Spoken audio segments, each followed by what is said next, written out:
Hello everyone, वापस से आ जाओ मेरे चैनल पे। आज हम लोग बात करने वाले हैं कॉस्ट शीट पे। ओके, कॉस्ट शीट के बारे में बात करना है और उसके पहले मैं बता देती हूँ कि मैं पूरा चीज़ एक एक चीज़ को डिटेल में नहीं समझाने वाली अभी, फॉर टाइम भी। ठीक है, वो डिटेल वीडियो मैं बाद में अपलोड कर दूँगी क्योंकि आपका एग्जाम सामने है। This is revisionary video, therefore revision करने के पर्पज़ से थोड़ा ओवरव्यू दे के वी विल स्टार्ट। ओके, चल। तो सबसे पहली चीज़, कॉस्ट शीट बनाते क्यों? कॉस्ट शीट इसलिए बनाते हैं क्योंकि ये हम लोगों को किसी एक पर्टिकुलर चीज़ का कॉस्ट या प्रॉफिट बताता है। फर्स्ट ऑफ ऑल, किसी प्रोडक्ट का अगर प्रॉफिटेबिलिटी निकालना है तो बिल्कुल कॉस्ट शीट बना सकते हैं। अगर किसी प्रोडक्ट का देखना है हम लोगों को कि कितना टोटल कॉस्ट है तो कॉस्ट शीट बना सकते हैं। कोई प्रोडक्ट कितना प्रॉफिटेबल है उसके बेसिस पे डिसीजन भी तो ले सकते हैं ना कि वेदर और नॉट उस प्रोडक्ट को कंटिन्यू करना है या उस प्रोडक्ट को कैंसिल आउट कर देना है, उसको नहीं बनाना है। तो ये कुछ चीज़ें हैं। ऑल्सो अगर कोई प्रोडक्ट नया इंट्रोड्यूस करने वाले हैं तो उसका कितना कॉस्ट होगा वो भी हम लोग कॉस्ट शीट से एस्टिमेट कर सकते हैं। तो ये एस्टिमेटेड भी होता है। देयरफॉर कॉस्ट शीट हम लोग बनाते हैं टू अंडरस्टैंड द कॉस्ट और the profitability of a certain product.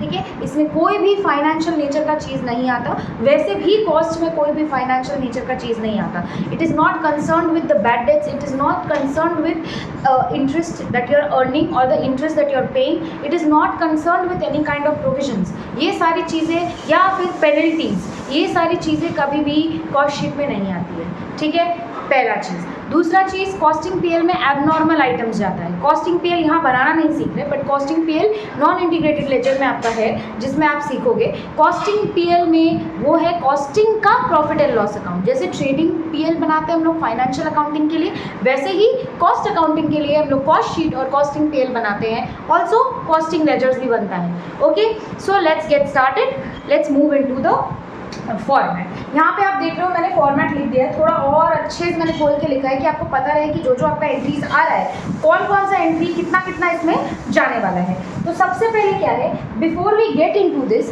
ठीक है, before we get into this let's understand one thing. कोई भी मटेरियल जो आता है starts from the stage of raw material. ठीक है, वो आएगा रॉ मटेरियल के स्टेज में, it get converts into WIP and finally into finished goods. ठीक है, यानी कि कोई भी मटेरियल जब आप खरीदोगे वो रॉ मटेरियल होता है। जो भी चीज़ you are purchasing is raw material. Okay, comes in this stage, फिर वो WIP की स्टेज में जाता है। इसका मतलब है वर्क इन प्रोग्रेस। कोई चीज़ आधा बन के रुका हुआ है या फिर पूरा ऑर्डर कंप्लीट नहीं हुआ है तो उसको हम लोग वर्क इन प्रोग्रेस स्टेज कहते हैं। ओके, आफ्टर दैट वो पूरा का पूरा बन जाता है और वो फिनिश गुड्स बन जाता है। फिनिश गुड्स जो बनता है उसका काम क्या होता है, सेल करना होता है उसको।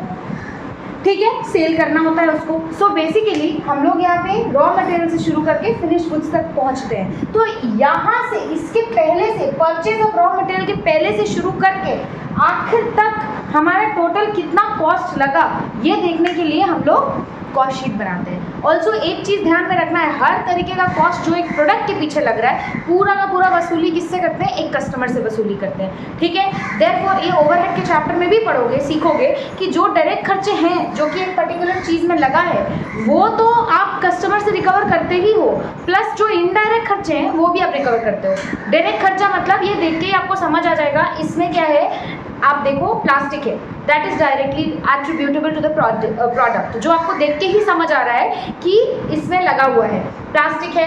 फिर then there is ink, then there is a fibre nib. So ये सारी चीज़ें आपको देख के समझ आ रही है कि इसमें लगा हुआ है, इसका कॉस्ट तो है। साथ पर्सन भी इसमें लगा होगा जो कि इस पर्टिकुलर चीज़ को क्या कर रहा होगा, मशीन के अंदर भेज रहा होगा। यानी कि एक ऐसा लेबर जो कि इसको बनाने के लिए इंक को और प्लास्टिक को मशीन के अंदर सेंड कर रहा है। ये क्या है, ये है डायरेक्ट लेबर। ठीक है, जो डायरेक्टली इसको बनाने में लगा हुआ है। अब एक वो इंसान जो इसको पैक करके बेच रहा है, जो इसको पैक करके बेचने के लिए इसको रेडी कर रहा है, वो होता है इनडायरेक्ट लेबर, जो कि बनाने से रिलेटेड नहीं है, बेचने से रिलेटेड है। लेकिन है क्या वो लेबर को भी तो खर्चा आप दे रहे हो, तो वो जो खर्चा है वो इनडायरेक्ट खर्चा कहलाता है क्योंकि वो directly making of the product में नहीं जाता but selling of the product का पार्ट है। ओके, यानी कि प्रोडक्ट को सेलेबल बनाने तक का पार्ट है। ओके, चल।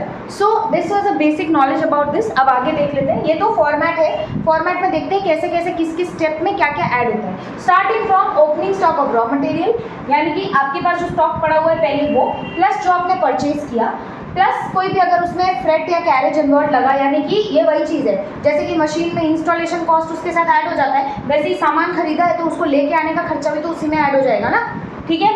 अब आगे आ जाता है लेस करो एबनॉर्मल लॉस। नॉर्मल लॉस नहीं, जब आप प्रॉन खरीदते हो, कोई अगर नॉनवेज खाता है, प्रॉन खाता है, तो उसको पता होगा you purchase 1 kg, it hardly comes to 700 grams, okay. So आप 1 kg खरीदते ज़रूर हो लेकिन वो कम जाता है। और नॉर्मली सबको पता है कि अगर आप कोई ऐसा सामान खाओगे जैसे कि प्रॉन, तो उसका क्या होता है, आधा तो नॉर्मली वेस्ट ही हो जाता है, यानी उसका वो जो स्किन है वो तो वेस्ट ही हो जाता है ना। देयरफॉर आपको मालूम होता है वो नॉर्मल है, तो नॉर्मल लॉस होता है वो, उसको कहीं कंसिडर नहीं करते, ओके। एबनॉर्मल आइटम को कंसिडर करते हैं कि आप लेकर आए हो 1000 kg 1000 gram, that is 1 kg, और क्या होता है, बिल्ली 200 ग्राम खा गई, ठीक है, ये एबनॉर्मल है। हर रोज़ आपके घर बिल्ली आके खा नहीं जाएगी, ओके, चोरी करके खा गई, तो that is your abnormal loss, okay. So abnormal loss भी हट जाएगा। फिर आएगा क्लोजिंग स्टॉक भी हटा देंगे, तब मिलेगा raw material consumed. Raw material consumed का मतलब होता है कि टोटल कितना रॉ मटेरियल्स लगा है in order to make this particular product और make this much units of a particular product, okay. कुछ यूनिट्स आप बना रहे हो, उतने यूनिट्स को बनाने के लिए आपका टोटल कितना रॉ मटेरियल लगा, उसके लिए ये कैलकुलेशन करते हैं। अगर आप देखो तो ऐसे शुरू होगा, ये आपका गोडाउन है, यहाँ पर पहले से इतना स्टॉक पड़ा हुआ था, फिर आपने परचेज किया तो इतना स्टॉक हो गया। अब आपने क्या किया, उसमें से कुछ भेजा किधर, प्रोडक्शन डिपार्टमेंट में। प्रोडक्शन डिपार्टमेंट में कुछ आपने भेजा, तो जैसे ही आपने प्रोडक्शन डिपार्टमेंट में भेजा वो बनने के लिए चला गया, तो जो आपने भेजा, भेजने के बाद यू आर सीइंग कि आपके पास इतना रिमेनिंग है, ठीक है, आपको दिख रहा है कि आपके पास इतना रिमेनिंग है, ये चला गया, इतना हम लोगों ने प्रोडक्शन डिपार्टमेंट में भेज दिया, जाने के बाद इतना रिमेनिंग है, तो ये क्या है, आपका क्लोजिंग स्टॉक है।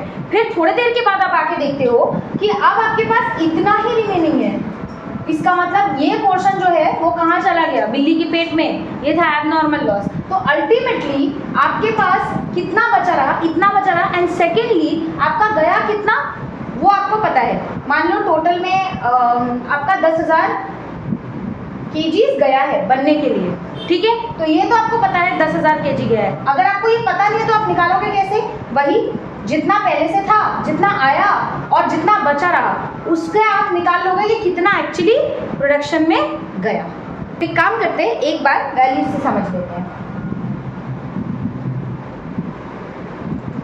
मान लो आपके पास पहले से 1000 kgs थे, मान लो आपने खरीदा है 10,000 kgs और सारा काम होने के बाद आप देख रहे हो आपके पास 2,000 kgs बचा पड़ा है। सारा काम आप देख रहे हो खत्म होने के बाद कि आपके पास 2,000 kgs बचा पड़ा है, ठीक है। तो कितना एक्चुअली यूज़ हुआ, एक पर्टिकुलर प्रोडक्ट को बनाने के लिए कितना एक्चुअली यूज़ हुआ, देखो 1000 पहले से था, 10,000 और लाए, यानी टोटल कितना हो गया, मेरे पास 11,000 हो गया। अब 11,000 में से आज के दिन पड़ा हुआ कितना है, 2,000 पड़ा हुआ है, दैट मीन्स कितना गया, 8,000 में 9,000 kgs गया है प्रोडक्शन के लिए, 9,000 kgs गया है प्रोडक्शन के लिए, ओके। तो पहले से 1000 था, फिर हम लोग खरीद के लाए 10,000, टोटल 11,000 हो गया। अब देख रहे हैं कि पड़ा हुआ कितना है, सिर्फ 2,000, तो 11 से 2 हटा दो, कितना गया, 9,000 गया, okay. That is raw material consume, जो कि यूज हुआ इस पर्टिकुलर प्रोडक्ट को बनाने के लिए। आगे बढ़ते हैं, आगे क्या लिखता है, देखो मटेरियल कंज्यूम के बाद डायरेक्ट वेजेस, अभी बताया जो लेबर वो प्लास्टिक भेज रहा होगा ताकि वो कन्वर्ट हो इन अ पर्टिकुलर पेन और अ मार्कर, ठीक है, तो कन्वर्जन होने के लिए उसको जो भेजे वो होता है डायरेक्ट वेजेस। फिर आता है डायरेक्ट एक्सपेंसेस, यानी कुछ ऐसे खर्चे जो डायरेक्टली और भी रिलेटेड होते हैं उसके अलावा, apart from raw material and wages, okay.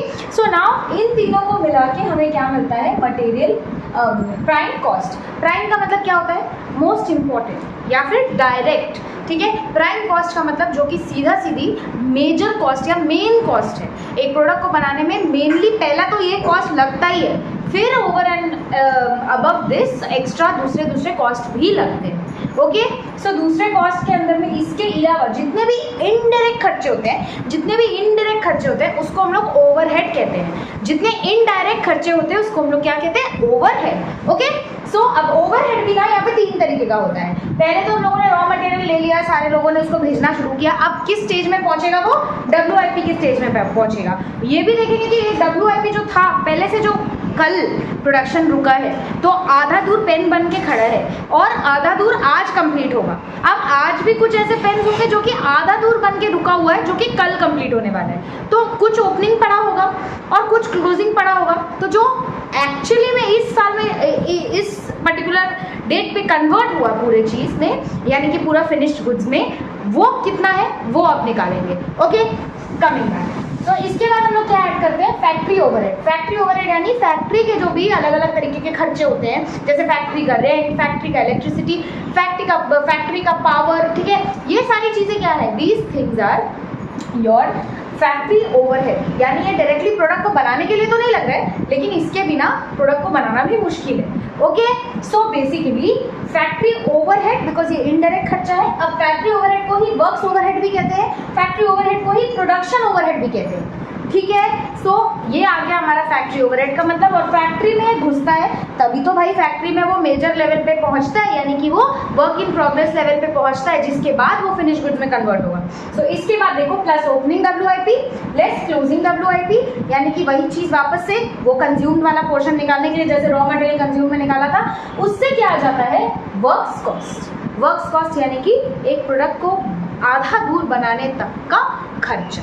अब इसके बाद उसको पूरा बनाते बनाते हम लोगों को और भी ऑफिस के खर्चे होते हैं जो कि इसमें लगते हैं। ऑफिस में बैठ के जो हिसाब कर रहा है, जो अकाउंटेंट है, या फिर ऑफिस का जो रेंट है, या फिर ऑफिस में जो इलेक्ट्रिसिटी दे रहे हैं, या फिर ऑफिस में जो स्टेशनरी का यूज़ कर रहे हैं, पेन पेंसिल पेपर, ठीक है, ये सारे जो भी खर्चे होते हैं, ये सारा किस में आ जाता है? ऑफिस एंड एडमिनिस्ट्रेटिव ओवरहेड के अंदर। So after your work cost, that is cost of working of a product where it is reaching a stage from where it will just be converted into finished goods and then sold. Basically वो stage जहाँ पे वो आधा दूर तक complete है। इतना बड़ा कहानी करने का मतलब इतना ही। Okay, so basically works cost में जब आप office and administrative overhead add कर दोगे तो आपको क्या मिलेगा? Cost of production. Cost of production का मतलब अभी तक एक गुड्स को प्रोड्यूस करने का कॉस्ट। यहाँ पर गुड्स कंप्लीटली प्रोड्यूस हो गए। ओके, अब प्रोड्यूस होने के बाद क्या होगा? आप उसमें से वापस उतना ही देखोगे कितना पर्टिकुलर फिनिश गुड्स सोल्ड हुआ है, plus opening FG less closing FG। Opening FG add करेंगे, क्लोजिंग FG ऐड करेंगे, माइनस करेंगे, यानी कि जितना पहले से पड़ा हुआ था, जितना इस साल बना और जितना तुम्हारा लास्ट में पड़ा हुआ है। तो जितना इस साल बना वो कैसे बनेगा? पिछले साल का जो यहाँ पे बनने का सीन नहीं है, फिनिश गुड्स का जब बात करेंगे एक्चुअली सेल का सीन है। मतलब कि पहले से जितना पड़ा हुआ था पहले वो सेल कर देंगे या लास्ट में वो सेल करेंगे, ये सब हम लोग सीखेंगे। These are the methods. Okay, so basically जो पहले से पड़ा हुआ है और उसके बाद जो इस साल बना और जो बचा रह गया, इससे मिल जाएगा कि एक्चुअली में कितना गुड्स बिका। ठीक है, और अभी तक हम लोग क्या निकाल रहे हैं? सारा कॉस्ट। एक जगह में कोई सेल वैल्यू है नहीं है। तो जैसे ही हम लोग इसमें से ओपनिंग या फिनिश गुड्स को और क्लोजिंग फिनिश गुड्स को लेस करते हैं, हमको मिल जाता है कॉस्ट ऑफ गुड्स सोल्ड। जो गुड्स को बेचा है वो गुड्स में कितना खर्चा लगा है। ओके, देन हम लोग ऐड करते हैं उसमें सेलिंग एंड डिस्ट्रीब्यूशन ओवरहेड। अरे एडवर्टाइजमेंट नहीं करना, मार्केटिंग स्पेंड नहीं करना, डिस्ट्रीब्यूशन करना है कि नहीं, एक जगह से बहुत सारे जगह में फैलाना है कि नहीं, गुड्स को फैलाओगे नहीं, लोगों को पता नहीं चलेगा तो बिकेगा कैसे। तो उसके बाद वो खर्चे को ऐड करना। Finally you will be getting cost of sale. Okay, cost of sale का क्या मतलब होता है कि जो सामान बिका उसका पूरा बेचने तक का क्या खर्चा। ठीक है, सो फुल कॉस्ट या टोटल कॉस्ट, इसको हम लोग कॉस्ट ऑफ सेल को हम लोग टोटल कॉस्ट भी कह लेते हैं। ओके, अब अगर कोई जूडियो जैसा जगह है जहाँ का माल बिक रहा है और वहाँ का जो माल बिक रहा है उसके लिए उन्होंने कोई मार्केटिंग स्पेंड नहीं किया है, ओके, डिजिटल स्पेंड नहीं किया है, देयरफॉर उस तरीके के जो खर्चे होते हैं उस सिचुएशन में कॉस्ट ऑफ गुड सोल्ड ही आपका कॉस्ट ऑफ सेल है, क्योंकि सेलिंग एंड डिस्ट्रीब्यूशन का तो कोई खर्चा ही नहीं है। अनटिल एंड अनलेस डिस्ट्रीब्यूशन का है, फिर भी आप कह सकते हो डिस्ट्रीब्यूशन का है, लेकिन सेलिंग का कोई खर्चा नहीं है, एज इन कोई प्रमोशन वगैरह करने की इनको ज़रूरत नहीं पड़ी। ओके, कमिंग बैक, तो उस सिचुएशन में कॉस्ट ऑफ गुड्स सोल्ड ही उनका कॉस्ट ऑफ सेल होगा। ये इसी को बताने के लिए मैंने तुमको ये एग्जाम्पल दिया। अब इसके बाद क्या रहा है? Cost of sale. Cost of sale यानी कि गुड्स को बनाने का पूरा कितना कॉस्ट लगा, टिल सेल तक, सेल करवाने तक के लिए कितना कॉस्ट लगा, उसमें प्रॉफिट ऐड करोगे तो आपको मिल जाएगा आपका सेल वैल्यू। प्रॉफिट ऐड करोगे तो उसमें आपको मिल जाएगा आपका सेल वैल्यू। तो ये एक एक्सप्लेनेशन था अबाउट कॉस्ट शीट। अब हम लोग सम करने वाले हैं और जो सम करेंगे वो सम इम्पॉर्टेंट ही होगा। 5 सम करेंगे and that will complete your entire cost sheet का chapter. You will be prepared for 5 marks sum also, you will be prepared for 15 marks sum also. Next chapter अभी ही बता दे रही हूँ इसी पर्टिकुलर वीडियो में। इसके बाद जो चैप्टर पकड़ूंगी वो है ओवरहेड, वो भी 15 मार्क्स का चैप्टर है और उसमें 15 मार्क्स तो शॉर्ट आ ही जाता है। वो चैप्टर बहुत डर लगता है आपको, लेकिन मैं मेक श्योर करूँगी कि वो चैप्टर इतना ईजिली ख़त्म कर दूँ कि आपको टेंशन ना हो। Okay, so let's wrap up with this video, see you in the next video और उसमें पूरा का पूरा कॉस्ट शीट का सम करेंगे।